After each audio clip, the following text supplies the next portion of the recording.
Bem-vindo a todos, bom dia. Meu nome é Maíra, eu sou coordenadora de eventos da Câmara de Comércio e Indústria Brasil-Alemanha do Rio de Janeiro. E é com muito prazer hoje que a gente dá as boas-vindas a todos vocês para o lançamento do nosso estudo Educação Profissional para a Economia Circular, Resíduos Sólidos no Estado do Rio de Janeiro. Esse estudo foi realizado no âmbito da cooperação Brasil-Alemanha na área de educação profissional, através do diálogo entre o Ministério Alemão de Cooperação Econômica e Desenvolvimento e do Ministério da Educação, publicado então pela Câmara de Comércio e Indústria Brasil-Alemanha do Rio de Janeiro. Hoje a gente vai receber nesse evento de lançamento Ruth Barbosa, assessora técnica da GIZ, Beatriz Luz, fundadora da Exchange for Change Brasil, Diego Iritani, CEO e fundador da Upcycle Brasil, Carolina Zoccoli, especialista em meio ambiente da Federação de Indústrias do Estado do Rio de Janeiro, Joelma Kremer, coordenadora geral de Planejamento e Avaliação da Educação Profissional e Tecnológica do Ministério da Educação, e a Natália Chaves, que é coordenadora de Energia e Sustentabilidade aqui da HK Rio. Eu gostaria de convidar todos a participar. A gente vai ter no final do nosso evento uma sessão de perguntas e respostas, e a gente tem essa ferramenta que vocês vão conseguir enxergar embaixo da tela de vocês. Então, sintam-se à vontade para endereçar perguntas ali, que a gente vai ler no final, e vai poder construir um espaço de diálogo. Bom, com isso eu gostaria então de dar início ao nosso webinar. Por favor, o palestrante inicial pode começar.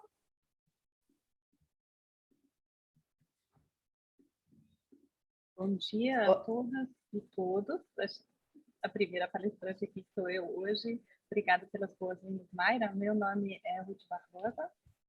Como anunciar, eu trabalho na GIZ como assessora técnica, agência de cooperação alemã no Brasil. E durante esse último ano, em colaboração com a Natália Chaves, da HK, eu acompanhei a elaboração do estudo sobre economia circular e educação profissional que está sendo publicado aqui hoje. Um grande prazer de ter essa oportunidade de falar. Contextualizando um pouco, eu queria falar que a ideia deste estudo surgiu no Departamento de Educação Profissional da GIZ no Brasil, onde há muitos anos existe já uma estreita cooperação no campo da qualificação para as energias renováveis, com parcerias intensas no Ministério de Minas e Energia, no Ministério de Educação e com o SENAI.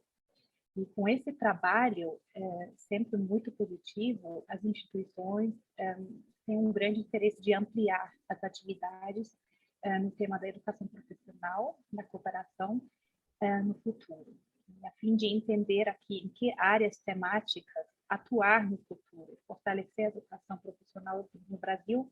Foram encomendados alguns estudos para pesquisar os potenciais de emprego e a necessidade conectada com isso de qualificação em diversos setores da economia brasileira. O foco foi colocado em setores com especial importância para o desenvolvimento sustentável. O estudo aqui hoje é um desses estudos. Eu queria elaborar um pouquinho sobre as outras pesquisas que também foram feitas e estão dando resultados bastante interessantes atualmente. Esse intuito da pesquisa, no início de 2020, ele coincidiu com o começo da pandemia. Rapidamente ficou claro que, no momento em que o país deverá se recuperar dos efeitos econômicos e sociais da pandemia de uma forma eficiente, a perspectiva da sustentabilidade seria um papel fundamental. Eu vou abordar aqui brevemente quais seriam, então, esses setores com relevância para essa recuperação verde, então chamada Green Recovery, que a gente vem falando muito, e quais são as tendências que descobrimos. Em primeiro plano, olhamos o setor de energias renováveis. Esse estudo foi lançado recentemente pelo MME. Eu vou aqui aproveitar, depois da minha fala, colocar o link também no chat para vocês acessarem. E nesse estudo, a gente conseguiu revelar uma grande demanda por profissionais com habilidades específicas para acompanhar a digitalização do setor de energia, seja na integração da rede com tecnologias sustentáveis, eletromobilidade, armazenamento ou na própria geração de energia. Um outro estudo trata especificamente desse tema da digitalização E visto que os processos digitais colocam realmente desafios crescentes, né, para o mundo do trabalho como um todo. Esse trabalho identifica novas profissões do futuro vinculado à digitalização e traz números de demanda por profissionais nos setores de software e TI, indústria e transformação de serviços, agricultura e saúde. Os resultados estão sendo publicados atualmente pela Globo, em cooperação com o Senai, em matérias separadas sobre os setores, né? E eu vou também aqui compartilhar os primeiros links. O estudo será acessível em breve como um documento geral. Um terceiro estudo, olhamos o setor de bioeconomia, né? Também um setor muito interessante para o desenvolvimento sustentável, com foco em cadeias tradicionais, como açaí, nozes e óleo. Um foco especial aqui tivemos no norte do país. Aqui, o trabalho evidenciou uma demanda geral de profissionalização de mão de obra e a necessidade de aumentar as estruturas de formação profissional junto dos locais de produção. Acho que aqui já podemos antecipar uma certa paralelidade com o estudo que vamos olhar hoje com mais detalhe também. Por último, queria aqui acrescentar que o evento de hoje trata, né, do setor de economia circular e mercado de resíduos sólidos, que a gente também identificou como setor-chave, né, para qualificar profissionais para um futuro sustentável. E com os nossos parceiros da HK, no Rio de Janeiro, optamos aqui por um estudo de caso na região, ou seja, né, no estado do Rio de Janeiro. Desse modo, conseguimos trazer, de um lado, dados muito específicos, né, da região, mas queria acrescentar que, além disso, graças aos pesquisadores que ainda vão falar aqui hoje e que trabalham com uma visão muito ampla na temática, conseguimos recomendações que vão bem além das fronteiras do Estado e ficamos muito felizes com esses resultados. Em geral, finalizando já, estamos bem satisfeitos com a repercussão positiva que alcançamos com as pesquisas, né, que mencionei, e esperamos o mesmo para a publicação de hoje. E, claro, que esperamos ainda que os resultados e as recomendações destes trabalhos realmente deem frutos no futuro, em forma de novas cooperações e projetos na área de educação profissional no Brasil. Com isso, termino a minha introdução. Agradeço a oportunidade, o trabalho de todos e todas as pessoas envolvidas e passo a palavra ao próximo palestrante e podem ficar de olho no chat que eu vou aqui colocar as referências que mencionei. Muito obrigada, um bom evento a todos. Muito obrigada, Ruth. Então, a gente vai agora contar com a participação da Beatriz Luz para falar da oferta de educação profissional para a economia circular. Beatriz, a palavra é sua. Bom dia a todos, Maíra, Ruth, Natália e toda a equipe aí da Câmara Brasil-Alemanha. É um prazer estar aqui com vocês hoje, podendo compartilhar então um pouco aí dos nossos resultados, que a gente teve a oportunidade de trabalhar aí conjuntamente, com foco nessa parte de avaliação, mapeamento das possibilidades de educação profissional para a economia circular. Vou compartilhar então aqui os meus slides para ficar mais claro os componentes da nossa pesquisa. Então, meu nome é Beatriz Luz, eu sou consultora na Exchange for Change Brasil, uma organização que nasceu em 2015 para impulsionar a economia circular no Brasil, com parceiros internacionais. Então, é um prazer estar aqui com a Alemanha, podendo adaptar aí nossos aprendizados globais para a realidade brasileira. Então, os componentes determinantes do estudo, a gente pegou uma amostra inicial devido à diversidade de características e em relação à gestão de resíduo, densidade demográfica, nível de industrialização, que são elementos chaves para a gente identificar ações de produção e consumo, consequentemente, a correlação direta com questões de economia circular. Então, na nossa amostra prioritária, teve as cidades de Rio de Janeiro, região de Duque de Caxias, Niterói e Nova Friburgo. Nós analisamos 3 tipos de cursos: o ensino superior, o ensino técnico e o ensino FIC. Avaliamos também benchmarks internacionais para estudar as questões das competências para a economia circular e a geração de empregos circulares, e trabalhamos com dois elementos chaves.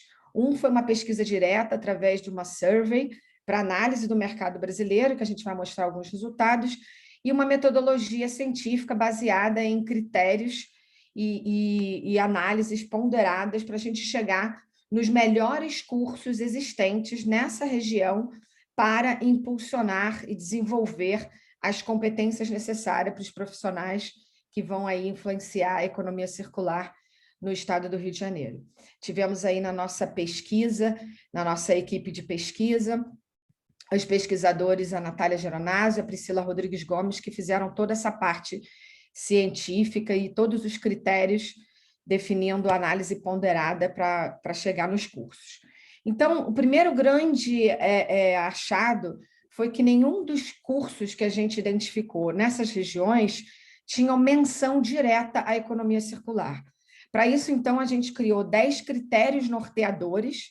Então, 3 critérios com base no escopo setorial do estudo, que a gente teve como foco têxtil, eletroeletrônico, saneamento e gestão de resíduos, e 7 critérios baseados na geração de competências circulares. Então, cada curso a gente analisou a base teórica e todos os aspectos multidisciplinares, e então a gente chegou, então, com base nesses critérios norteadores, em 151 cursos. E para entender, então, como é que a gente estabeleceu essas competências circulares, a gente se baseou em benchmark internacional, principalmente na Alemanha, na Grã-Bretanha, na Finlândia e na Bélgica. E a gente tomou como base um estudo de referência de empregos circulares da Circular Economy, um estudo recente que saiu no ano passado e que destaca as 7 estratégias que as empresas estão organizando para tornar sua produção e operação mais circulares. Então, isso envolve a parte de design de produto, a priorização de insumos renováveis, a preservação da durabilidade, o design para estender a vida útil dos produtos, o pensamento de modelo de negócios, a incorporação da tecnologia digital e os aspectos necessários à colaboração para a criação de novos modelos de negócios e, no fim, usar e olhar para os resíduos como matéria-prima. Então, a gente demonstrou nessa análise inicial que realmente para formar futuros profissionais com habilidades circulares, a gente precisa ensinar e desenvolver toda uma nova lógica de pensamento sobre cultura e trabalho. Então, é o que a gente chama de mindset circular. Então, a gente estabeleceu uma lista de competências circulares que deveriam estar presentes, então, nesses cursos para influenciar, então, esse novo profissional do futuro. Então, tem a ver com ações de design para a circularidade, habilidade para trabalhar com tecnologia digital, o desenvolvimento de produto voltado à durabilidade, à modularidade e todo o foco no trabalho colaborativo para a criação de valor. Então, diante desses 151 cursos, a partir da análise ponderada que foi criada especificamente para esse estudo, a gente conseguiu chegar, então, 15 cursos com alto potencial de circularidade. Então, só para resumir, né, nesses critérios de ponderação, a gente trouxe todo o potencial daqueles critérios setoriais, então a parte de gestão de resíduo, têxtil, eletrônico, o potencial para inserção de disciplinas transversais e complementares. A gente trabalha muito com a temática de economia circular, com a necessidade de ter equipes multidisciplinares e, então, toda a capacidade também de geração de novas competências. Então, a gente chegou aí nesses 15 cursos, cada um a gente identificou a presença de instituições nas 4 regiões foco, Duque de Caxias, Niterói, Nova Friburgo e Rio de Janeiro. Então, foram um total de 8 cursos de nível superior, 5 cursos técnicos e 2 cursos FICs que a gente identificou que teriam o maior potencial de geração de competências para a circularidade. e no nosso trabalho a gente listou todos os cursos no relatório que já está disponível aí, tem todo um detalhamento para a gente entender, então, quais os cursos que podem atuar aí na região para impulsionar esse novo profissional. E aí, para fechar, um ponto que foi muito interessante na pesquisa de mercado que a gente fez é que a gente questionou quais as barreiras que estavam impedindo o desenvolvimento profissional voltado à economia circular. E um dos aspectos mais relevantes, 35% dos respondentes destacaram que era justamente a falta de oferta de curso no mercado.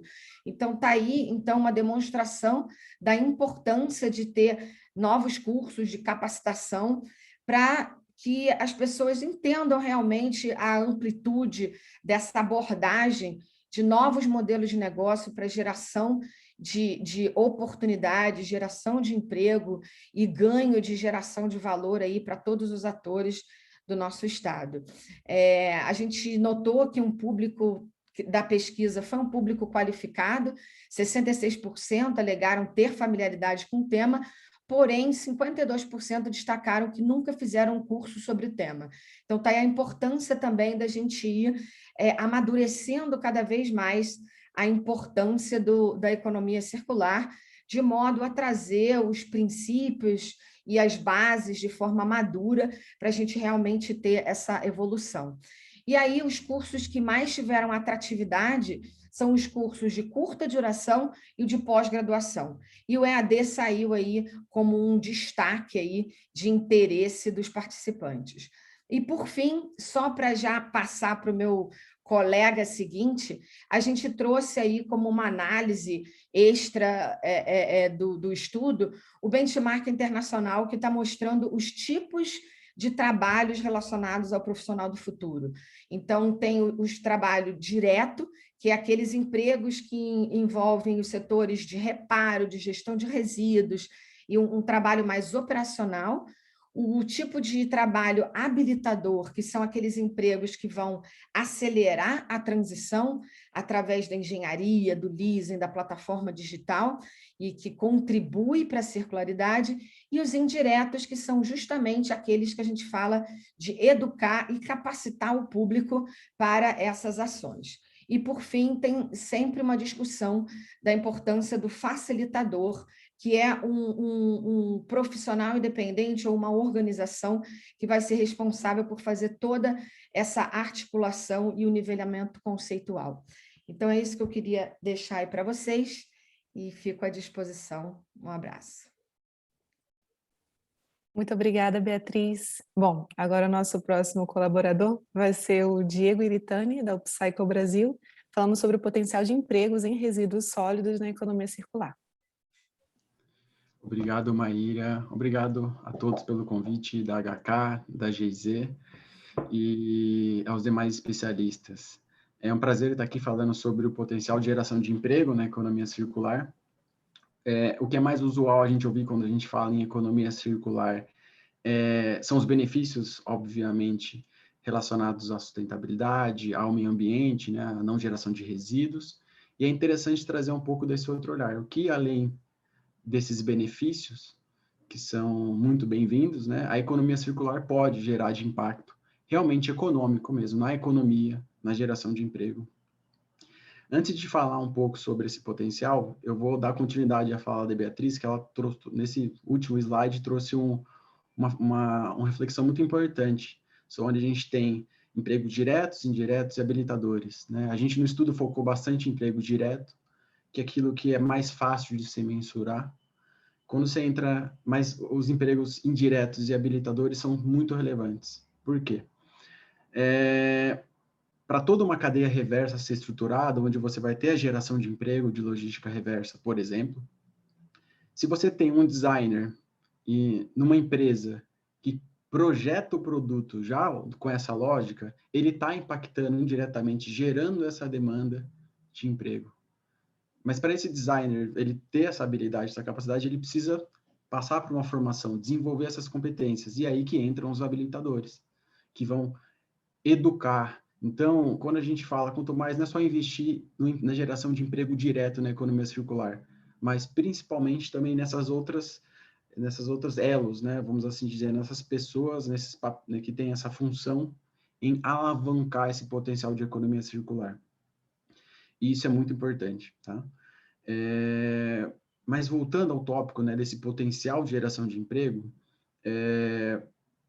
o que a gente observou nesse estudo é muito interessante. Na prática, né, que a gente entrou em contato com diversas organizações, instituições, cooperativas, que atuam na área de mercado de resíduos no Rio, especificamente, mas também buscamos referências. E a gente observou, em muitas dessas referências, que quanto mais avançada a estratégia de economia circular, mais emprego se gera. Então, quando você tem ali, só para vocês terem uma ordem de grandeza, você tem o descarte de resíduo que vai para aterro, você gera um emprego. Quando você tem uma linha reversa que vai para reciclagem, né, existem referências internacionais indicando que você gera 6 empregos para aquela mesma quantidade de resíduos. Quanto mais avançada for essa estratégia, remanufatura, ou seja, mais valor aquela estratégia recupera, mais emprego ela tem a tendência a gerar. Então, a gente está falando do grande potencial. Se a gente sair de estratégias de coleta seletiva, reciclagem e para estratégias mais avançadas, remanufatura, reuso, compartilhamento, mais emprego tende-se a gerar. Então, isso é outra reflexão também importante para mostrar esse potencial. E eu, né, analisando o resultado do estudo que já está disponível para vocês, esse potencial ele está subestimado, porque se a gente avançar em essas estratégias mais avançadas, mais emprego tem esse potencial de geração. Tá? Do que a gente encontrou nesse estudo foi muito interessante, porque eu fui um dos profissionais responsáveis pela estimativa de geração de emprego, a Denise, que está aqui também assistindo aqui com a gente, um abraço para a Denise, que contribuiu bastante com o estudo. A gente identificou que até 2028, num cenário, para os 4 municípios do estudo, né, Rio, Duque de Caxias, Niterói e Nova Friburgo, tem um potencial de geração de emprego na casa dos 5.000 empregos diretos que trabalham ali com resíduos. E aí, essa estimativa foi feita a partir de entrevistas, survey, com entidades cooperativas, companhias que são responsáveis pela limpeza urbana, recicladores, o pessoal da Biplast e outras associações também contribuíram, trazendo métricas para a gente conseguir gerar essa estimativa num cenário de geração de resíduos. E existe um grande potencial, porque hoje nós temos uma taxa muito baixa de coleta seletiva e reciclagem nos municípios, na casa de 1 a 2%, na grande maioria, isso não só específico do Rio, mas em todo o Brasil, de forma geral. Então, a gente pode dizer que esses resultados eles podem ser replicados, tomadas as devidas proporções em cada uma das regiões do Brasil. E só nesses 4 municípios, empregos diretos, num cenário otimista, 5.000 empregos. Tá? Quando a gente começa a observar a fundo esse número, né, 5.000 empregos, e aí conectando com o início da minha fala, se a gente tem empresas que desenvolvem produtos para ser logística reversa, para facilitar, a gente está gerando muito mais empregos, né, um volume muito maior. E é interessante também notar que nós consideramos esse estudo o foco principal em resíduos urbanos ali, que são gerados, né, são descartados, plástico, bens de consumo, embalagens, mas alguns setores também têm grande potencial, e a gente olhou isso no estudo também. 2 setores que foram analisados no estudo, o setor eletroeletrônico e têxtil, o que mais se destacou foi o de eletroeletrônicos, por algumas características específicas desse setor, que já tem um acordo setorial estabelecido, você tem políticas públicas, a Política Nacional de Resíduos Sólidos, perdão, já implementada, e é um dos setores prioritários, e quando a gente foi falar com especialistas da área, né, que atuam com logística reversa, com reciclagem de eletrônicos, a gente identificou que uma linha reversa, vamos assim dizer, tem um grande potencial, né, duplo, eu chamo, porque precisa de muita mão de obra para ter essa logística reversa e uma mão de obra mais qualificada. Ou seja, eu vou gerar mais emprego, né, e vou ter também ali uma demanda de capacitação mais específica para essas vagas. E se a gente considerar hoje o cenário atual, as condições que muitos, vou chamar assim, catadores, pessoas que trabalham nesse mercado de forma informal, passar por essa capacitação, você está gerando valor, né? Porque ele vai ter formação, ele vai ter condições de trabalho mais seguras e dignas e uma renda mais estável, regular. E com as metas desse acordo setorial de eletrônicos, que são metas agressivas até 2025, e as empresas vão ter que investir nisso, então a gente tem uma grande alavanca especificamente nesse setor. Então, isso reitera, acho que o resultado do estudo, que foi muito interessante em trazer um grande potencial de geração de emprego, e ele vai muito além disso. E, então, tudo vai depender também não só da parceria, né, estabelecida entre instituições de ensino e pesquisa, órgãos públicos, né, que fomentam e elaboram políticas públicas, mas também a indústria, o setor privado, em investir nessa formação. Então, o que eu gostaria aqui, para encerrar um pouco da minha fala, e depois a gente vai ter, né, momentos aí de troca, a gente precisa ter essas parcerias, esse aspecto colaborativo. Tá? Porque um designer pode sim alavancar a economia circular, mas não depende só dele fazer o design. Ele precisa ter competência. Quem trabalha na linha reversa também precisa ter ali capacitação e ter condições de estrutura. Precisa ter políticas públicas que auxiliem. Então, nesse cenário, existe um grande potencial, e se a gente investir nessas cooperações, isso pode ser ainda muito maior do que esse número que a gente encontrou nesse estudo. Muito obrigada, Diego. Bom, agora eu passo a palavra para Carolina Zaccoli, da Firjan, sobre o atual contexto de circularidade e geração de emprego no estado do Rio de Janeiro. Bom dia, Maíra, obrigada. Obrigada, Maíra e Natália, pelo convite. Ruth, é um prazer estar aqui comentando esse estudo importante. Parabéns aí, Beatriz e a equipe pela elaboração, né? É bem interessante ver os resultados. E aí, o que foi encomendado aqui é que eu falasse um pouco sobre o contexto, né? Dessa temática para o setor industrial, que é o setor que eu represento, e as conexões, né, dos resultados do estudo e como é que a gente avança nessa agenda. Eu também não fiz a apresentação, eu fiz algumas anotações aqui, eu vou tentar guiar por uma linha de raciocínio, mas que já foi um pouco desvirtuada do que eu tinha planejado pela própria fala da Beatriz e do Diego. Então, estou adaptando aqui um pouco o discurso, porque apareceram dois aspectos bem interessantes. Bom, a primeira coisa que a gente precisa pontuar é que a economia circular ela já está pautada na agenda da indústria, né? Tanto nacionalmente como localmente, né? Eu acho que o que eu posso dizer que representa isso é que tanto a Confederação Nacional da Indústria quanto a Federação aqui, a gente já atua dentro dessa temática, e isso é um reflexo da percepção dos nossos associados, porque se não fosse a percepção da indústria, né? Da indústria, de quem está na ponta da indústria, atuando mesmo no dia a dia da produção, da relevância desse tema, né, a gente não teria argumento para estar trabalhando dentro dessa temática. E isso só vem crescendo nos últimos anos. Falando um pouco sobre contexto, né, aqui, e aí trazendo para a realidade do Estado do Rio, a relevância dessa pauta de circularidade aqui no Estado do Rio, eu acredito que tenha dois aspectos que a gente precisa considerar para entender o nosso contexto aqui local, né?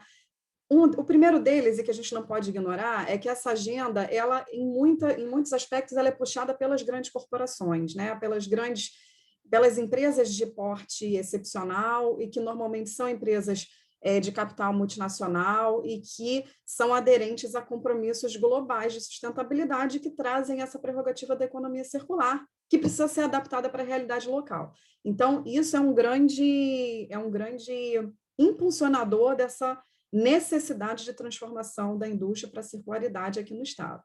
Por outro lado, a gente não tem só isso. A gente aqui no Estado do Rio tem uma agenda de sustentabilidade e, então, por consequência de circularidade, puxada pela indústria criativa, né? Pela indústria de menor porte, pela indústria de rápida transformação e adequação ao mercado consumidor mutante, os segmentos criativos aqui instalados, inclusive o segmento de confecção, por exemplo, né, de moda, muito representativo no nosso estado, e as empresas inovadoras nascentes, mais recentes, né, trazendo líderes aí com a cabeça mais jovem, né, diferenciada, e que são impulsionados, e que impulsionam, de alguma maneira, a mudança desse estado de produção que a gente tem aqui. Então, acho que esses dois vieses, eles são muito complementares.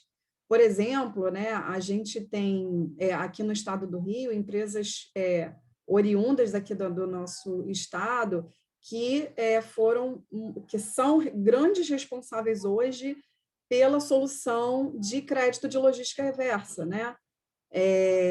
Que é uma solução importante para a gente trabalhar a logística reversa de embalagens pós-consumo, por exemplo. Né? Então, um pouco dessa discussão surgiu aqui no nosso território. Então, acho importante a gente valorizar essa capacidade criativa que a gente tem. E aí, isso tudo também é impulsionado, ainda que de forma muito mais lenta na nossa visão, do que o que o próprio mercado empurra, pela mudança da agenda regulatória. Então, a gente tem regramentos recentes aqui no estado do Rio também, nacionais também, mas aqui no estado do Rio, que começam a transformar um pouco da visão tradicionalista que a gente tem da gestão do resíduo, né, da gestão do recurso material. E aí, eu acho que tem um aspecto que importa também da gente falar, e que a economia circular, e aí a Beatriz já falou sobre isso, e Diego também, a economia circular não é adequação interna empresarial. Você precisa adequar uma cadeia de valor. Então, como a gente tem essas duas pontas puxando essa mudança, é natural que o restante dessa cadeia empresarial seja puxado, né? Ainda que algumas de forma mais resistente, outras menos, mas sejam puxadas e influenciados por essa mudança. Então, acho que a primeira grande colocação aqui é de que a gente tem um cenário favorável para essa mudança, né? Acho que essa é uma primeira premissa. E aí, para falar sobre um pouco dessa questão do contexto de adequação, né, dos atributos profissionais dentro, então, dessa realidade, a gente teria aqui várias perspectivas para falar sobre isso, né? Eu escolhi seguir por uma que eu acho que faz sentido aqui no que a gente tem trabalhado, inclusive de agenda regulatória aqui pela Firjan. Economia circular diz respeito a vários momentos dessa cadeia de produção. E aí tem uma visão que eu acho bem prática e interessante, que a gente está falando de estreitar ciclos, né? Ou seja, de produzir o mesmo com a menor quantidade de recurso e o menor consumo de recursos materiais possível. A gente está falando de estender esses ciclos, então é um pouco daquilo que a Beatriz falou, da necessidade da gente manter o valor daqueles materiais que já estão em circulação, então a gente ter, por exemplo, uma agenda de reparabilidade, de manutenção do valor do que já está dado, do que já está produzido, e a gente tem o fechamento do ciclo, que não dá para ignorar, que é a agenda mais evidente, que é a agenda da gestão desse material descartado, depois que aquilo ali foi descartado pelo seu consumidor final, que é a praia dos resíduos, que é a praia trazida pela logística reversa.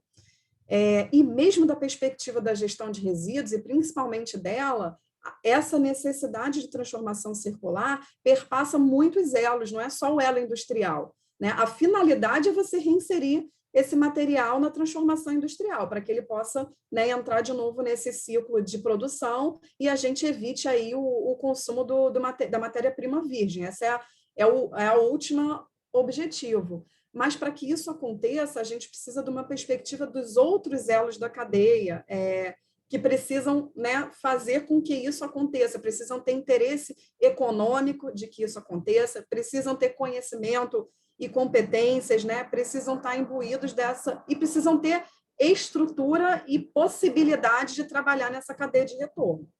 Então, o que a gente vem batendo muito na tecla aqui no estado do Rio é que a gente aqui é o segundo maior mercado consumidor do Brasil, né? Nós somos um mercado consumidor grandioso dentro do nosso país, né?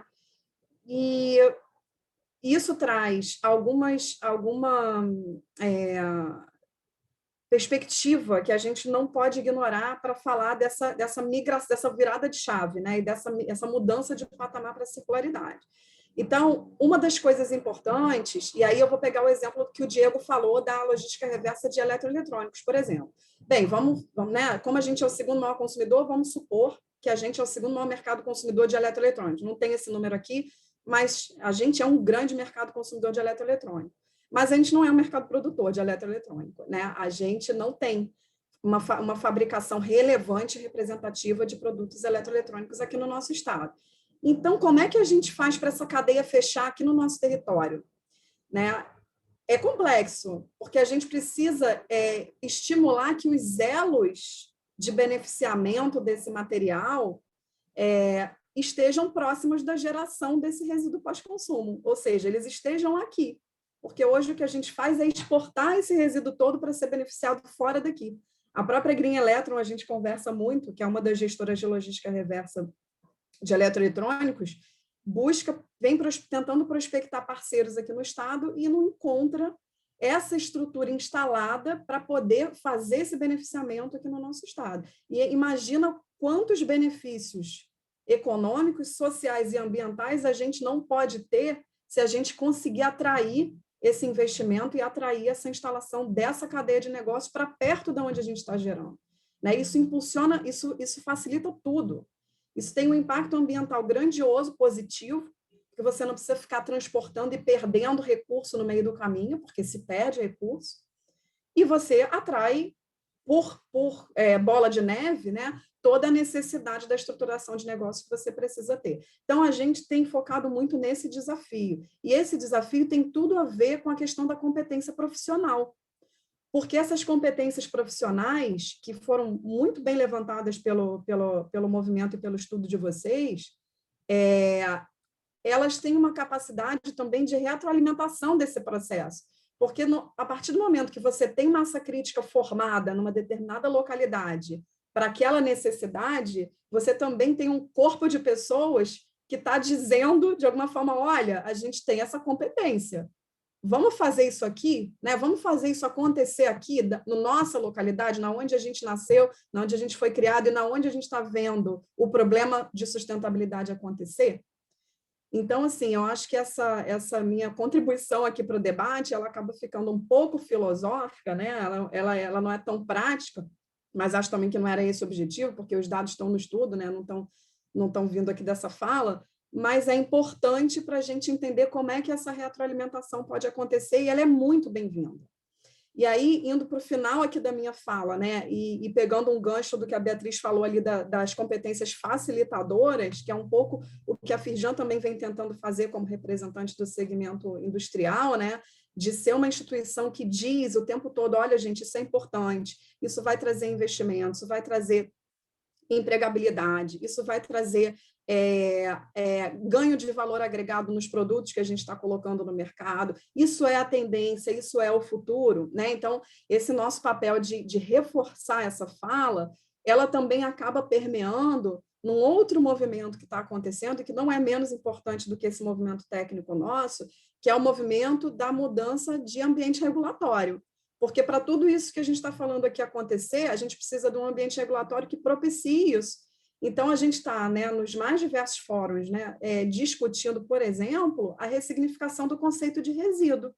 Porque se a gente parte do princípio, né, de que tudo que a gente está descartando é resíduo, aí a gente tem uma legislação muito robusta para a gestão de resíduo, que é extremamente importante, não estou dizendo que não deveria haver, tem que haver, mas ela impede a evolução necessária dentro desse conceito em muitos aspectos. Então, é só para finalizar aqui, para dizer assim, muito bem-vindo o estudo, as pessoas capacitadas são mais bem-vindas ainda, isso é muito relevante, precisamos dessa capacitação, e isso vai nos ajudar também a impulsionar outras agendas de mudança, como a mudança regulatória, que também é tão necessária para a gente fazer com que a economia circular aconteça. Obrigada mais uma vez e fico à disposição aqui para a gente debater um pouquinho mais. Muito obrigada, Carolina. Bom, agora a gente vai para a contribuição da Joelma Kremer, do MEC, sobre a demanda futura por formação e capacitação profissional na economia circular. Joelma. Bom dia, gente. É um prazer estar aqui com vocês, reencontrar a Ruth, reencontrar a Natália, e estar aqui com Beatriz, com o Diego e com a Carolina. Eu vou falar de uma... Embora esteja aqui no Ministério da Economia, Ministério da Educação, perdão, eu desenvolvi, né, uma pesquisa de pós-doc sobre o tema, e eu queria resgatar alguns dados dessa pesquisa para chegar no ponto final do que eu quero deixar como mensagem, né? Eu não estou conseguindo passar aqui meu slide, vamos ver. Foi. Então, a minha ideia é conversar um pouquinho sobre essa revisão sistemática que eu fiz, um exemplo de uma análise também que eu realizei, oportunidades nos eixos tecnológicos, né? A gente trabalha aqui com educação profissional e tecnológica, eu estou na Secretaria de Educação Profissional e Tecnológica, então o nosso foco é esse, olhar para a profissionalização dos brasileiros, né? As barreiras e o que a CETEC-MEC, então, pode fazer acerca disso. Eu fiz uma revisão sistemática sobre os artigos publicados de 2016 a 2019, e aqui está um pequeno resumo, eu não vou me deter nos números porque não há tempo para isso. Mas, no final das contas, eu acabei selecionando 2.661 artigos, e muitos poucos são artigos nacionais. Então, assim, embora a academia tenha saído de 2006 de um artigo publicado, porque essa temática nasceu na década de 60, 70, mas ela nasceu na indústria, né? Ela não nasce na academia. Então, de 2006 a 2019, a gente tem aí uma evolução já considerável de número de publicações. O que a gente acha de relevante nessas publicações? Os próprios conceitos, o atrelamento ao desenvolvimento sustentável, os níveis de aplicação, até que a nossa colega acabou de falar, né? O macro, o meso e o micro. Então, a gente tem que, e o colega Diego também, né, ao ressaltar os níveis de empregos, né, a gente tem os empregos diretos que estão no nível micro, mas a gente tem todos os outros aspectos que vão contribuir para a geração desses empregos. Então, a gente tem que pensar nesses níveis de aplicação da economia circular, macro, meso e micro.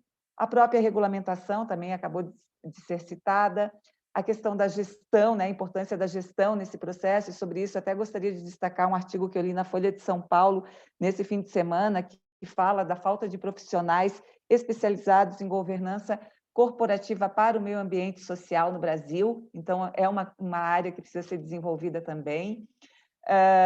A questão da combinação de produtos e serviços, da economia de serviços, o design, o efeito rebote, que é esse efeito também que indiretamente foi citado pela Carolina quando ela fala do custo, né?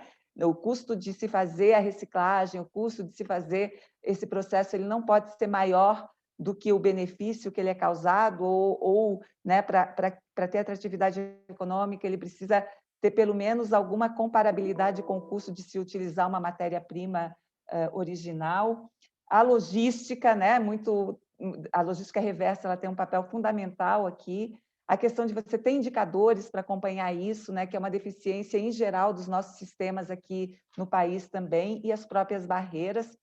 E aquele R-frame, né, que normalmente a gente conhece como 3 R's, mas que durante a minha pesquisa apareceu aí, né, uma evolução para esses 9 R's que estão colocados, e também resultados que já foram alcançados nessa área. Então, foram esses os destaques das 100 publicações que eu acabei lendo, né, todo o artigo, por conta do critério de seleção que eu usei, que foi um método de Ordinate.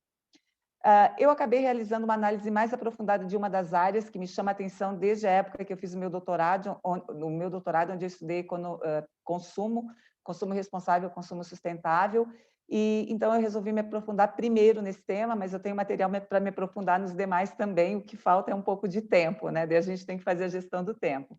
Então, só dentro do design, o que a gente encontra, né? 4 tipos de design para economia circular, para reciclagem, para remanufatura e reuso, para desmontagem, para o meio ambiente. Então, só aqui a gente já tem uma gama bastante grande de possibilidades em termos de empregos e formação, né? A taxonomia dessas abordagens do design para a indústria sustentável, ela já assume todas essas possibilidades aí em termos de foco, estratégia e métodos também. Não vou ter tempo para detalhar, mas só para dar uma visão geral, né, uma área específica das possibilidades que ela já apresenta. Trazendo para os eixos tecnológicos e para a formação profissional, né, eu destaquei algumas questões aqui relacionada com os eixos tecnológicos, onde há muitas oportunidades. A gente viu um estudo do Rio de Janeiro e de 4 municípios, mas nós estamos no Brasil, e o Rio de Janeiro, né, é uma pequena fração desse país continental e cheio de desafios, mas, por exemplo, os desafios da construção civil para a economia circular, eles são imensos no Brasil inteiro, porque eu acho que nós somos um dos países onde a produtividade na construção civil deve ser das menores, né, por conta justamente da quantidade de resíduos que nós geramos, e muito é possível fazer nesse sentido, né, de melhorar esse processo de fazer crescer aí as nossas edificações. Dentro da Amazônia Legal, a gente até está desenvolvendo aqui um projeto com o BNDES para trabalhar com alguns projetos ligados à bioeconomia, e eu quero levar o tema também da economia circular, no sentido de desenvolver projetos de cursos de qualificação profissional que façam sentido dentro daquele ambiente, né? E inclusive novas propostas. E a ideia é que a gente consiga implementar isso nos estados daquela região pela implementação do itinerário da formação técnica e profissional, que está vindo aí com a reforma do ensino médio, que precisa começar a ser implementada em todos os estados do Brasil em 2022. Nós temos a própria economia de serviços, né, que é repensar todo o processo. Eu vou comprar o carro? Não, eu vou ter um carro compartilhado. Né? No prédio que eu moro, a gente já não pode ter, por exemplo, lavadora de roupa no apartamento, a gente tem que usar lavanderia compartilhada. Né? Então, é uma outra reflexão acerca de como que nós utilizamos os produtos na nossa vida. Na cadeia de suprimentos, a própria gestão da cadeia de suprimentos é muito relevante, porque os grandes players, né, as grandes indústrias se incorporam isso, elas vão levar isso para toda a cadeia e também para a cadeia reversa. O papel das tecnologias no sentido de rastreamento dos produtos, de acompanhamento do ciclo de vida útil e de uma série de questões que podem ser incorporadas por tecnologias embutidas nos produtos, né? A gestão, né? A gestão ela tem que trazer isso, e daí a gente tem que ter pessoas capacitadas para refletir sobre esse processo dentro da gestão das organizações, e a própria transversalidade da temática, né? Que ela vai perpassar aí por várias áreas, vários campos do conhecimento, se não todos, onde a gente pode ter algum tipo de impacto relacionado com a economia circular. E também, já citado por alguns colegas, nós temos aí as nossas barreiras, né, como eu encontrei nos artigos, que são os marcos legais que precisam evoluir, né, para abarcar toda essa gama de possibilidades, né, que são trazidas. Uma importante questão relacionada também aos marcos legais é a tributação em cascata, porque é um produto que vai e retorna, quantas vezes ele foi tributado, né? A gente teria que refletir sobre essa questão. Os custos de transporte, também já mencionados. Um grande desafio é também trabalhar o comportamento do consumidor, porque quantos de nós estamos dispostos a comprar produtos que são oriundos de reciclagem, né, que são ou comprar produtos que usem mais, porque nós vivemos num mundo que foi muito induzido para, né, o produto durar menos e a gente trocar mais, e a indústria da moda, e uma série de questões que estão colocadas aí e que são um desafio bastante grande em termos comportamentais mesmo, né, das pessoas de uma maneira geral.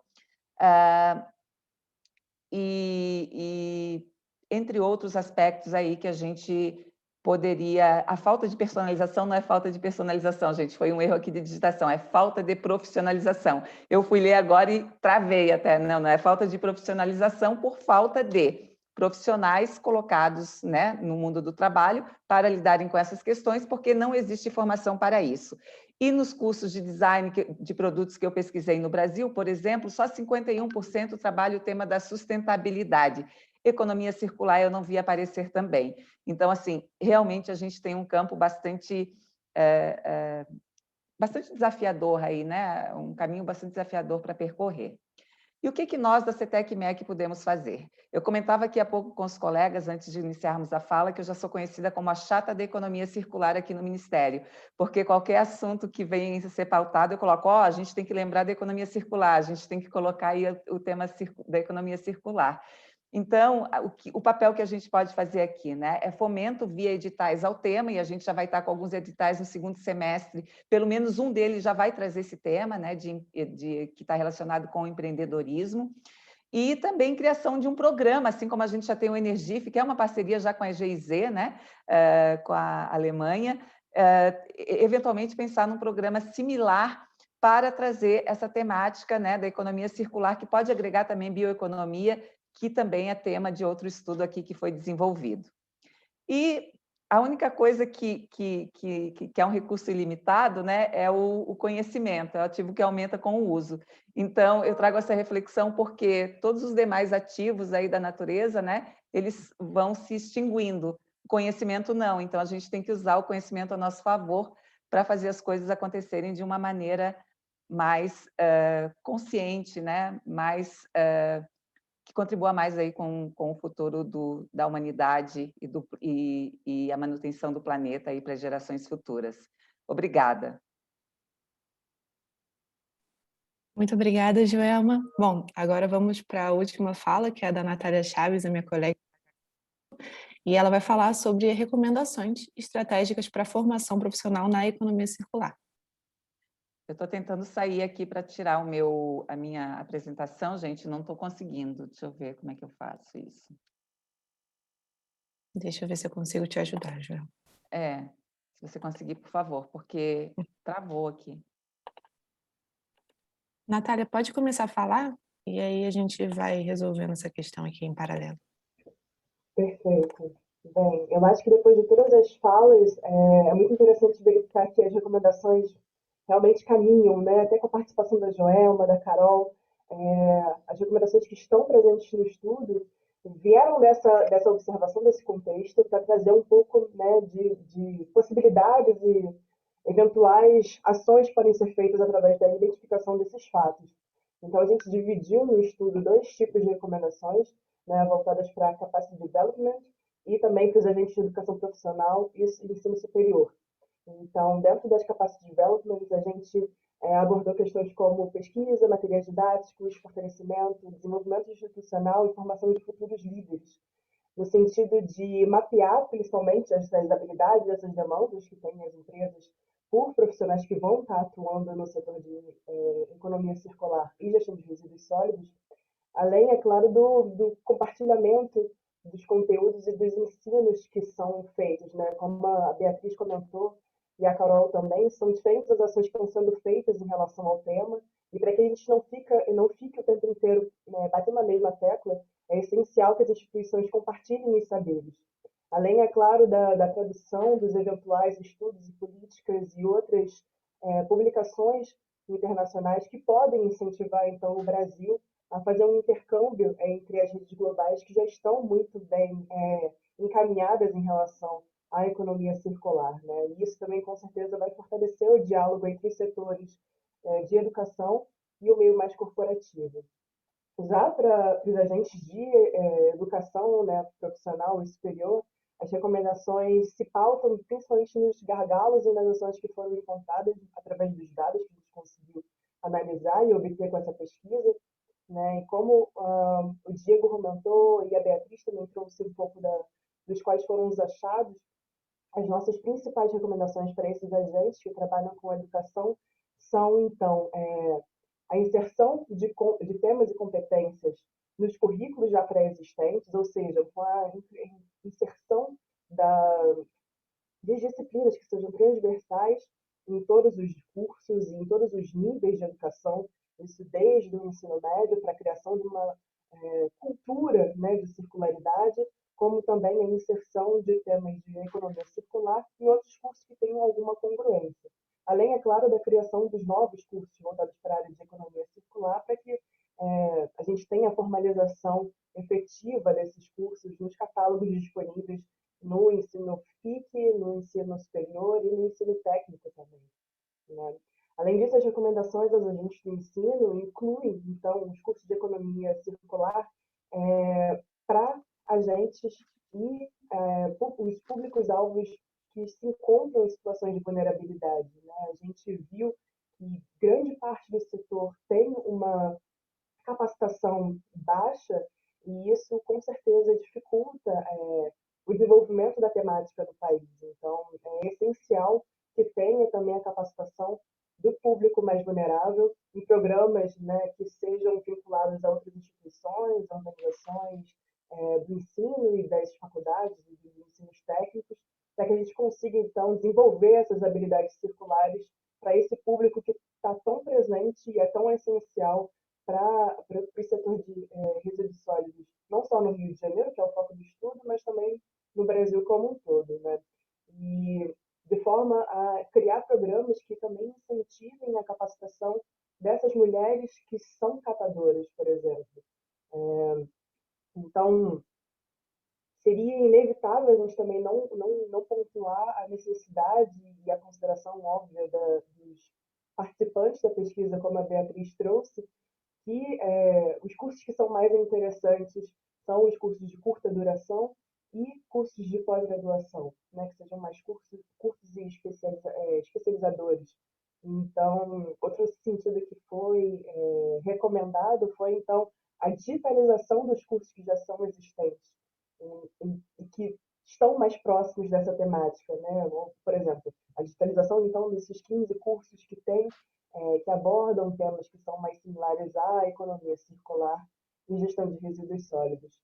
Então, essas são basicamente as principais recomendações, né? A gente tem uma lista extensa também no próprio estudo e, mais uma vez, reforça aí o convite para que todos tenham acesso ao estudo, para que veja em detalhes o que a gente conseguiu analisar com esse trabalho. E, bem, essas são as minhas considerações, Maíra. Se quiser passar para a próxima. Tá ótimo, Natália. Perfeito. Então, a gente vai agora passar para o momento de perguntas e respostas. Os palestrantes podem abrir seus microfones. A gente teve bastante interação, na verdade, então vamos tentar abarcar o máximo número de perguntas possível durante o tempo que a gente tem. Eu vou separar uns 10 minutinhos para a gente ter esse momento de discussão. Caso alguém tenha alguma dúvida que não foi respondida, eu vou deixar aqui o e-mail de eventos, que aí depois a gente tenta fazer esse intercâmbio de informação por e-mail. Bom, tem duas perguntas que eu acredito que é mais interessante que sejam interessadas para a Ruth. Então, a primeira seria para você comentar, Ruth, sobre as perspectivas para a profissionalização do setor e quais seriam os melhores argumentos, como convencer os gestores públicos para fomentar medidas para a transição para a economia circular. Eu enderecei a Ruth, mas também quem sentir a vontade para complementar, por favor. Eu não sei se eu entendi muito bem a primeira pergunta que você falou, porque interrompeu o microfone. Quais são as perspectivas atuais para a profissionalização do setor? Então, eu acho que aqui, não sei se eu sou a pessoa correta realmente para responder essa pergunta, né? Eu acho que o estudo, ele traz bastante resultado nesse sentido, mas eu acho que ali a Beatriz ou a Joelma seria a pessoa mais indicada. Eu, né, por parte da GIZ, né, queria só acrescentar que, como a Joelma comentou, né, a gente está elaborando essa cooperação na área de educação profissional, né, para apoiar a profissionalização nesse setor que eu mencionei antes, nesse setor que estamos tratando aqui agora, com bastante agilidade, né, com perspectivas boas de uma cooperação de mais longo prazo. E a gente não faria isso se a gente não viesse ali um potencial grande também de alcançar sucesso. Né? Então, embora a situação seja desafiadora, né, e a gente está aqui numa situação ainda pandêmica, pós-pandêmica, com muitos desafios para frente, nós, como instituição, acompanhamos esse processo em conjunto com os nossos parceiros nos ministérios, né, que estão realmente ali na frente da batalha. Então, com isso, eu faço essa pergunta para a Joelma, se for adequado. Joelma, você pode comentar? Sim. Como os estudos demonstram, inclusive a minha pesquisa, né, e a própria pesquisa realizada no Rio de Janeiro, a gente ainda está muito aquém, né, do nível de profissionalização. Eu até anotei para falar aqui, porque tem uma pergunta sobre cursos livres e uma pergunta sobre implementação disso nos cursos de design também, né, que eu vi aqui acompanhando as perguntas. O MEC, ele pode ajudar, como eu falei, a partir de fomento a determinados tipos de projetos, né? E tentando incentivar de maneira institucionalizada a adoção do tema. Mas, digamos assim, quem tem que entender, quem tem que fazer isso são as universidades, né? Elas têm autonomia para implementar os seus cursos. Inclusive, nós, MEC, nós não podemos propor um curso técnico de economia circular, por exemplo, né? Quem tem que propor isso é uma instituição, e já tem, né? O próprio estudo retratou isso, né? Que o Senai já tem um curso nessa área, e ele que precisa, então, depois solicitar a inclusão, né, como curso experimental no Catálogo Nacional de Cursos Técnicos. Então, eu acho que a gente tem assim, todo um campo ainda a desenvolver, a gente está dando os primeiros passos, né? Agora, tem que se entender que isso realmente é uma temática importante, porque, como eu falei ali da multidisciplinaridade, ela não tem que nascer só no MEC, né? Ela tem que estar no Ministério da Ciência e Tecnologia, ela tem que estar no Ministério da Economia, que hoje tem a pasta de trabalho, ela tem que estar assim, na agricultura, né? Agricultura, nossa agricultura, né? Talvez seja o setor aí que está com mais destaque hoje pela gestão que está sendo feita nesse ministério, enfim. Mas eu acho que tem que ser um entendimento, como eu sempre gosto de falar do Chile, né? O Chile definiu algumas estratégias macroeconômicas, o que nós vamos desenvolver e focaram nisso. Nós precisamos que aqui no Brasil exista isso, né?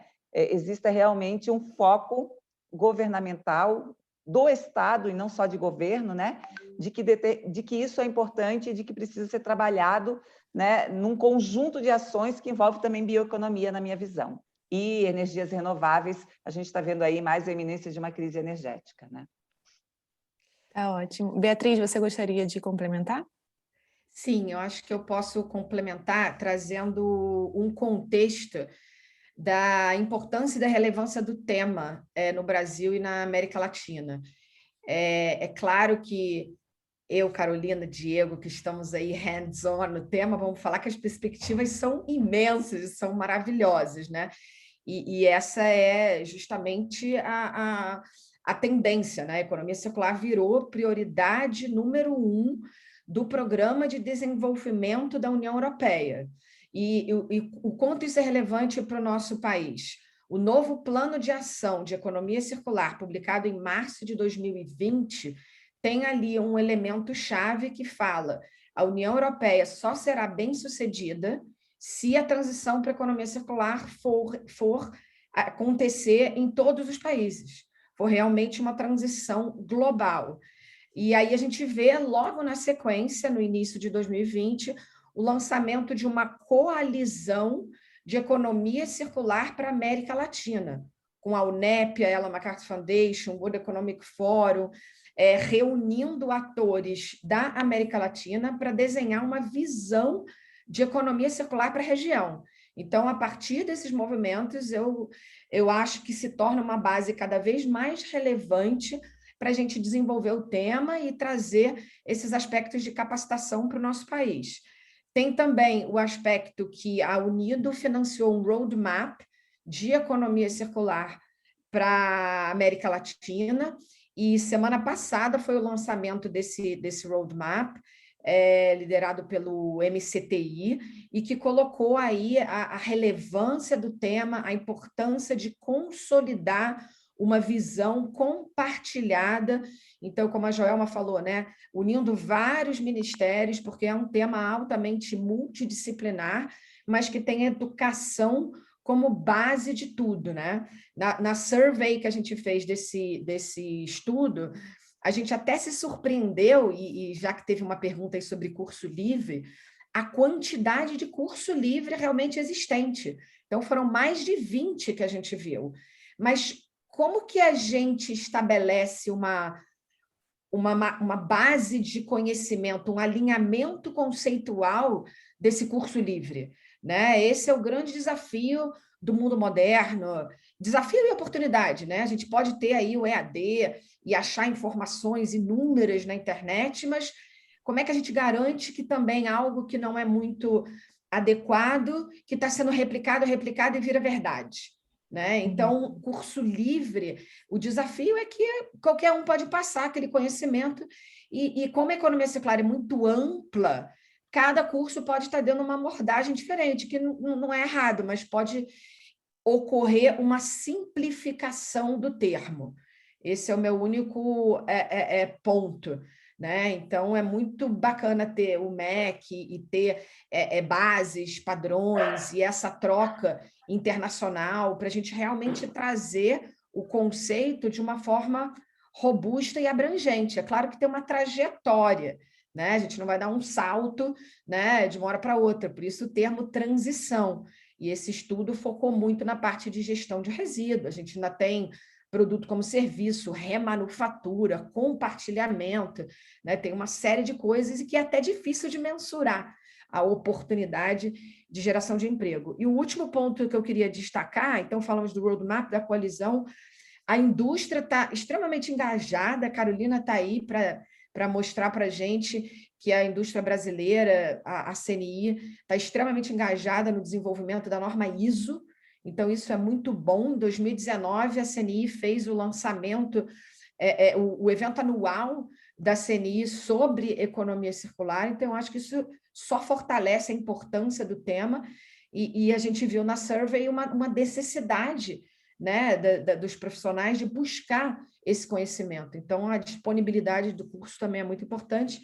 E, por fim, a gente começou, semana passada, um estudo com a UNEP Finance para analisar aspectos de framework regulatório para a América Latina e instrumentos financeiros para, então, a gente estabelecer no contexto da América Latina para influenciar a transição aí no nosso país. Então, resumindo, eu acho que as perspectivas são positivas, a gente tem muita oportunidade de colocar o Brasil nesse contexto global, de valorizar cada vez mais o nosso ecossistema natural, a bioeconomia, o agronegócio, e agradeço aí mais uma vez aí, que eu acho que essa parceria também com as câmaras internacionais são essenciais para dar um boost aí nessa discussão com o nosso mercado. Obrigada. Que bom, Beatriz, muito obrigada. Bom, eu acho que a próxima pergunta seria mais endereçada ao Diego, mas, de novo, sintam-se à vontade de contribuir. Diego, qual é o tipo de cursos que serão oferecidos para catadores e membros de associação de catadores? Perfeito, boa pergunta. E até vou aproveitar um pouco do gancho que a Joelma falou, que é muito importante, né? A função de cada instituição, organização nesse papel, e a importância, como a Beatriz falou, de ter um norte, né? Você ter um grande direcionador que vai dar os eixos de atuação, as diretrizes, né? Políticas nacionais, continentais. E quando a gente fala em educação, né, para você ter sucesso, a gente fala, não preciso criar um curso de economia circular, vai ser uma nova formação, um novo profissional. Não, as profissões existentes já precisam ter ali no currículo, por ser multidisciplinar, eu preciso, para o designer, para o engenheiro, ter lá isso na disciplina. Ele já saber sair com essa visão, com o mindset, com as ferramentas, como a engenharia contribui, como o design contribui, como o economista. Então, as várias profissões vão precisar trazer esse olhar, né? Eu, vindo da formação como engenheiro ambiental, sofria muito isso, porque a gente trabalhava com sustentabilidade e nenhuma outra engenharia tinha os cursos, tinha as disciplinas. Isso há 15 anos atrás. E aí, depois começaram a implementar. Então, não precisa ter um curso de sustentabilidade, um curso de economia circular, mas as profissões existentes, e aí é papel da universidade em trazer essa integração. O tema tem que ser transversal a todas as formações, né? E indo mais especificamente para a pergunta, Maíra, não está definido, não tem definido um tipo de capacitação, mas o que é importante avaliar? Já existem alguns exemplos realizados, por exemplo, aqui no estado de São Paulo, sobre a capacitação, e tem históricos de outras iniciativas, no sentido de capacitar, desenvolver competências para que esse profissional tenha a oportunidade de trabalhar de forma mais segura, regular e com compliance. Né? Então, por exemplo, ele ter a possibilidade de aprender, desenvolver uma nova habilidade, uma nova profissão e se inserir nessa nova economia. Por exemplo, qual a diferença, como que ele vai poder atuar numa linha reversa, por exemplo, de eletroeletrônicos. Então, ele desenvolve essa habilidade e consegue ter esse trabalho. É um mercado que já vai crescer muito, A Carolina citou a Green Electron, inclusive foram um dos parceiros que apoiaram no desenvolvimento do nosso trabalho. Expandiu muito. Quando eu conheci o trabalho deles, eles estavam somente na cidade de São Paulo, com 12 pontos, e hoje já estão expandindo, inclusive, para o Rio de Janeiro, então é muito legal ver esse movimento. E é isso, exatamente. A gente precisa trazer o celular de resíduo como uma fonte de matéria-prima. Então, eu tenho resíduo eletroeletrônico em todo lugar. Então, precisa ter em todo lugar indústrias, mercados reversos, vamos assim dizer, que conseguem transformar esses resíduos em novos materiais. E aí a gente tem, obviamente, uma demanda profissional nesse sentido. Então, esse é só um dos exemplos de como eu vejo que é possível capacitar pessoas que estão em situações de vulnerabilidade, né? O catador, por exemplo, é um exemplo, desenvolver essas competências, ele conseguir um emprego, um posto de trabalho num mercado nessa nova lógica de economia circular. Tem outros exemplos, pode ir para uma linha, por exemplo, de moda, de design, de reparo de roupas, de upcycling. Então, as oportunidades são imensas, mas é preciso ter foco, né? E dentro, por exemplo, de onde o contexto está sendo desenvolvido no Rio de Janeiro, está indo para aquele caminho de, por exemplo, eletroeletrônicos, eu desenvolver um programa de capacitação para esses catadores, desenvolver essas habilidades e se inserirem nesse mercado. Ótimo, Diego, muito obrigada. Bom, eu acho que a seguinte pergunta seria interessante ser respondida pela Carol ou pela Natália, ou pelas duas. Quais são os desafios no atual cenário do país quando falamos de conscientização ambiental nas pequenas e médias empresas?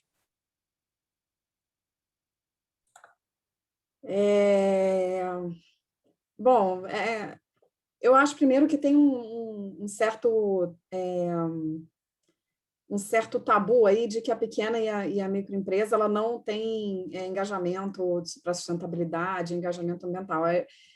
Nos últimos anos isso já não é assim uma verdade absoluta. É lógico que a pequena empresa ela tem muito mais dificuldade porque ela tem um corpo, ela tem uma quantidade de colaboradores menor, né? Ela tem aquela máxima lá, eu tenho que vender o almoço para comprar o jantar, né? Então é muito mais difícil, sim, para a pequena e para a microempresa.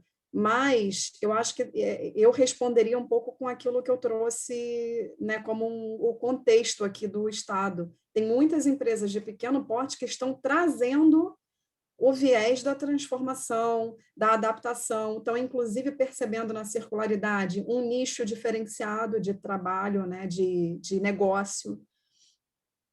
Agora,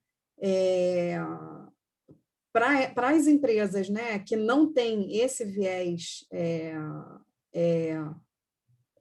de negócio de sustentabilidade ou de negócio circular, ou seja, são empresas de outros segmentos que não têm essa conexão tão direta, o desafio precisa ser superado, na nossa opinião, por uma questão de regulamento, né? Então, por exemplo, se você tem um programa que vai trazer uma obrigação legal para um determinado conjunto de empresas, que ela comece pelas maiores empresas, teste como é que funciona, depois passa para as médias, dá um prazo maior para as pequenas e para as micro, ou traz, por exemplo, como é o caso da logística reversa, a responsabilidade da empresa é proporcional ao tamanho do impacto daquela empresa. Então, quanto mais produto eu coloco no mercado, maior é a minha responsabilidade. Quanto menos produto, menor é a minha parcela de responsabilidade, né? Então, acho que não tem muita escapatória, não. A solução é por aí. E com relação à conscientização, eu acho que o desafio é igual para as grandes, sabe? Eu não vejo tanta diferença, não. Acho que a gente tem um desafio também de engajar grandes empresas ainda. Eu não faria tanto essa diferenciação, não. Não sei se a Natália quer complementar aí, Natália. Eu gostaria de complementar no sentido do que foi abordado na pesquisa mesmo, né? A gente trouxe 3 exemplos, por exemplo, de ações de empresas que já usam o conceito de economia circular de alguma forma.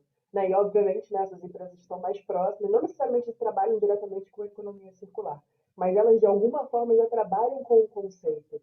Então, grande parte das outras empresas que também foram consultadas, né, inclusive a partir da sugestão que a parceria com a Firjan trouxe para a gente, que é a execução desse trabalho, foi que a maioria dessas empresas já abordam de alguma forma. Então, assim, o tema de resíduos sólidos com economia circular, apesar de não ser o único, como a própria Beatriz trouxe, né, é um tema que está muito vinculado também à conscientização ambiental, porque tem uma questão de gestão dos insumos, reinserção desse processo, enfim. Então, são empresas que já estão mais próximas da realidade de economia circular, mesmo que elas não se sintam participantes desse processo.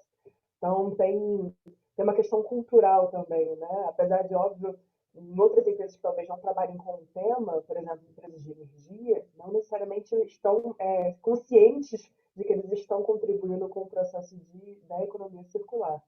Mas é interessante verificar que é isso, né? Um debate que já está se tornando cada vez mais cultural, trazer a participação. Em empresas que são menores, eu concordo com a Carol, né? Tem alguns desafios, porque tem outras prioridades de uma empresa que é pequena e média, mas ao mesmo tempo também é mais fácil para essas mesmas empresas já irem construindo de forma mais sustentável e mais consciente. Bom, a gente está estourando um pouquinho o nosso tempo, então eu vou passar para a nossa última pergunta. Eu já coloquei aqui no chat, quem não teve a pergunta respondida pode enviar para o e-mail eventos@ahk.com.br. E aí eu não endereçarei a ninguém em específico, sintam-se à vontade para falar. Eu acho que é uma pergunta bem geral que pode trazer um debate interessante, que é a pergunta do Fábio Cardoso. Como vocês avaliam os limites da implantação da PNRS e a importância de implantar no Brasil o conceito responsabilidade estendida do produtor, para avançar na economia circular? Posso começar com essa? Eu estava namorando essa pergunta aqui, doida para vocês fazerem ela. Eu achei muito boa também. Pode começar, Carol. Eu acho que eu só queria colocar aqui uma questão conceitual mesmo, né? Porque a gente tem uma visão de que a responsabilidade estendida do produtor é uma estratégia muito melhor do que o que a gente tem instalado no Brasil. E, na verdade, são nomenclaturas diferentes. A nossa política nacional, ela traz o conceito da responsabilidade compartilhada, que é até mais amplo do que o da responsabilidade estendida do produtor. Ele pega todo mundo que lida com aquele material ou resíduo tem a sua responsabilidade, individualizada, mas encadeada. Então, todos são responsáveis por executar alguma ação para que aquela recuperação daquele produto aconteça. E aí a responsabilidade estendida do produtor, pelo menos a europeia, ela não, o conceito de produtor ele não é só do fabricante, é de toda a cadeia empresarial que lida com a colocação daquele produto no mercado. Então, não dá para dizer que é igual, mas comparando, a gente já tem isso previsto na nossa política. E aí eu vou somar a minha resposta com uma outra pergunta que eu achei muito interessante, que é do William, perguntando sobre os desafios da descentralização do gerenciamento e do processamento de resíduos. Isso tem a ver com responsabilidade compartilhada, né? Eu acho que um dos grandes gargalos que a gente tem para fazer, porque a gente já tem legislação, a gente já tem fiscalização, a gente já tem a determinação do objeto, ou seja, quais os produtos estão sujeitos à logística reversa, pós-consumo, e são de segmentos muito diferentes. O que é comum em todos eles? Problemas semelhantes aos que acontecem na Europa. Dificuldade de acesso a dados.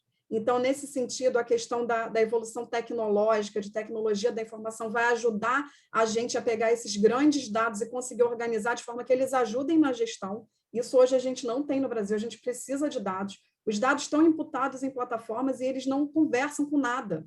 A quantidade de informação de ficha de resíduo, e aí eu falo pela indústria, mas acredito que os outros segmentos também precisam responder sobre onde está indo o resíduo, qual é o volume de resíduo, onde que nasceu, onde que foi aterrado, qual tecnologia que foi usada. É imensa. A gente só precisa gerenciar esses dados de forma inteligente. Isso é uma coisa.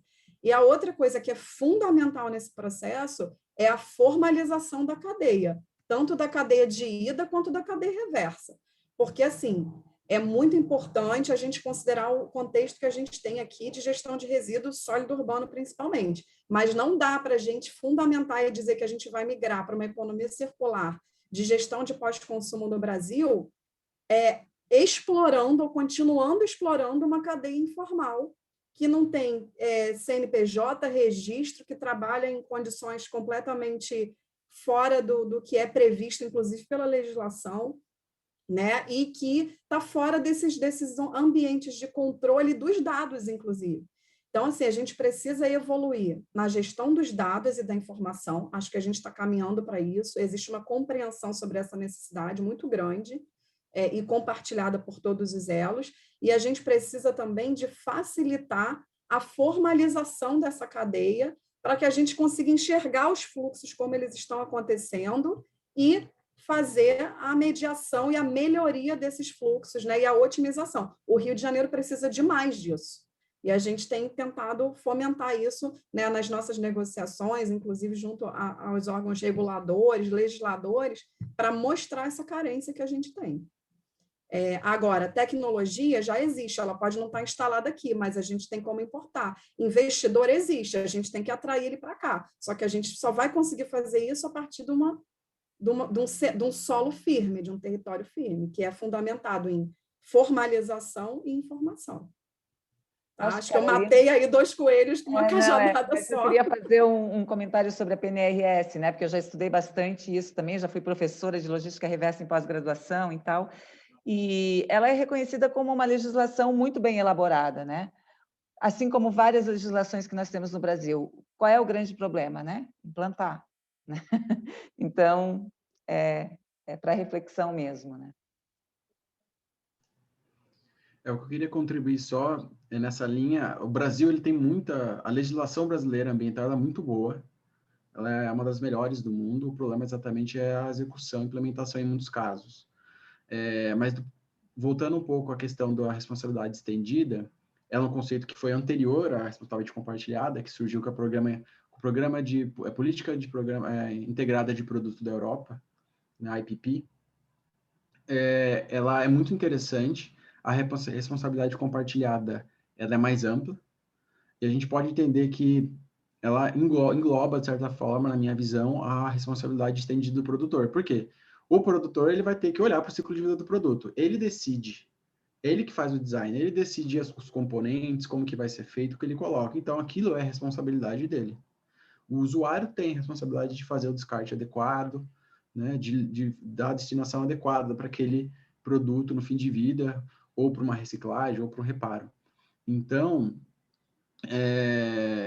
quando surgiu a Política Nacional dos Resíduos Sólidos e trouxe esse princípio, né, houve muito esse debate, mas responsabilidade compartilhada, ou seja, ninguém vai ter responsabilidade, né, porque cão com muito dono morre de fome, né, mas o fato é, na prática, para uma economia circular, você precisa ter vários elos contribuindo, e não somente um. A indústria é um deles, tem a sua função, tem o seu papel, a sua contribuição, mas os outros elos também, fornecedor, né, governo, instituições de pesquisa e assim por diante. Então, eu vejo que ela está integrada dentro da PNRS e do princípio de responsabilidade compartilhada. Perfeito, gente. Bom, acho que com isso a gente pode começar para o encerramento do nosso evento. A gente passou um pouquinho do horário, mas deu para ver que foi porque a gente tem um público bem interessado no assunto, que contribuiu bastante. Eu agradeço a todos vocês. As contribuições dos nossos palestrantes também foram excelentes. Convido a todos para que acessem o estudo, que está realmente um material de altíssimo nível. Eu tenho certeza que muitas reflexões vão vir da leitura desse documento. E da minha parte, eu gostaria de agradecer muitíssimo a todos que estiveram aqui. No final desse evento vai aparecer uma pesquisa sobre os eventos da Câmara Alemã. Por favor, eu peço que vocês a preencham. É muito importante para a gente ter esse feedback para estar sempre melhorando. E é isso. Alguém gostaria de dar alguma consideração final? Só agradecer. Obrigada. Muito obrigada, pessoal. Agradecendo. Obrigado. Bom dia a todos. Até Bom mais. dia. Muito obrigada por todo mundo, gente. Foi um prazer trabalhar com vocês e que bom que a gente conseguiu trazer esse estudo à tona agora. Obrigada. Igual. Bom dia. Obrigada. Tchau, tchau. Tchau. Obrigado.